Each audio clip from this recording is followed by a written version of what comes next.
How many of you still using that phone? You know, the one that looks like a brick? You know, that you could have knocked somebody out with?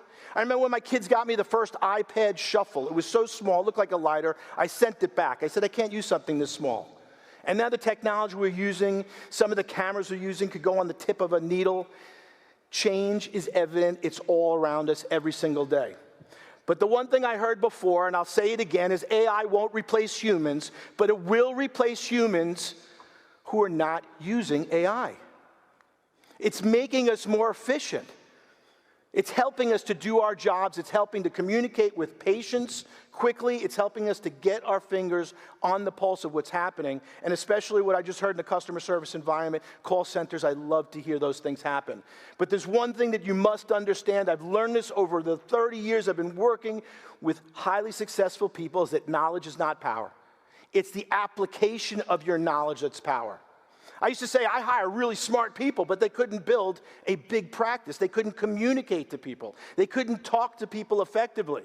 And you know, the one interesting thing that I heard about with the call center is that people were actually listening. See, my grandmother always would say, you've got 2 ears and 1 mouth to listen twice as much as you speak. We learn a lot more by listening and focusing on somebody.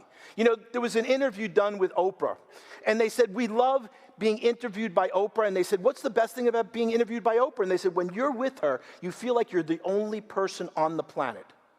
And it's called PTC, present time consciousness. She is completely focused with you. And you can tell when someone's listening to you, you know, over the phone, can't you tell if they're listening to you, if they're paying attention, if they're eating, if they're smiling? You could feel it through the phone. And when we get in front of people to communicate, sometimes we stop those senses. But everything that we do in life in order to be successful takes what I call a commitment. And you know what a commitment is? A commitment is doing the thing that you would do long after the mood you set it in has left you. See, how many of you made a commitment on January 1st? You said, you know, I'm going to lose weight, I'm going to work out, and then January 6th, you're shoving donuts in your pie hole, right? Because the world's a great starters and lousy finishers. But it's the people and the teams and the businesses that are most consistent and most deliberate that win the big game. See, there's two important words in business, and you know how you learn things? You learn them the hard way. You learn by failing. You know, I always say that anybody who is in the Baseball Hall of Fame struck out 70% of the time. If you have a 300 lifetime average, you're in the Hall of Fame. That means you failed 70% of the time, but if you don't get up to move, what happens?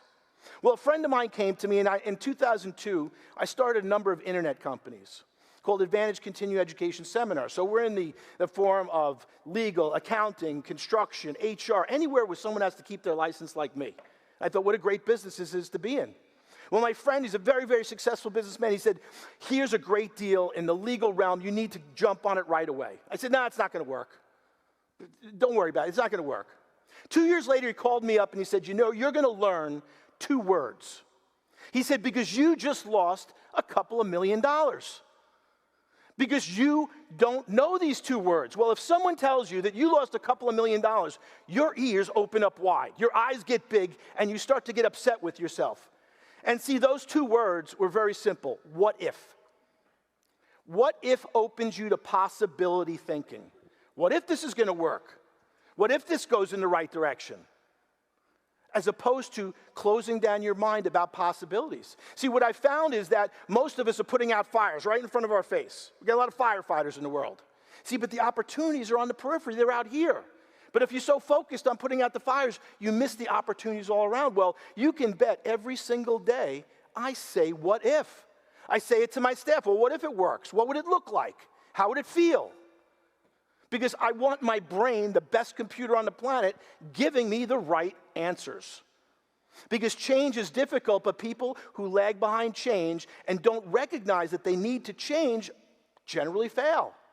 See, what I found is the biggest fault of every single leader that I've ever interviewed, whether it's a 4-star general or whether it's the president of a multi-billion-dollar company, is lacking self-awareness. They lack that self-awareness. See, but right now we've got something coming up. How many of you are into golf? Any golfers here? Okay, well, you're in the land of golf, and some of you might know a guy named Tiger Woods. Well, Tiger Woods is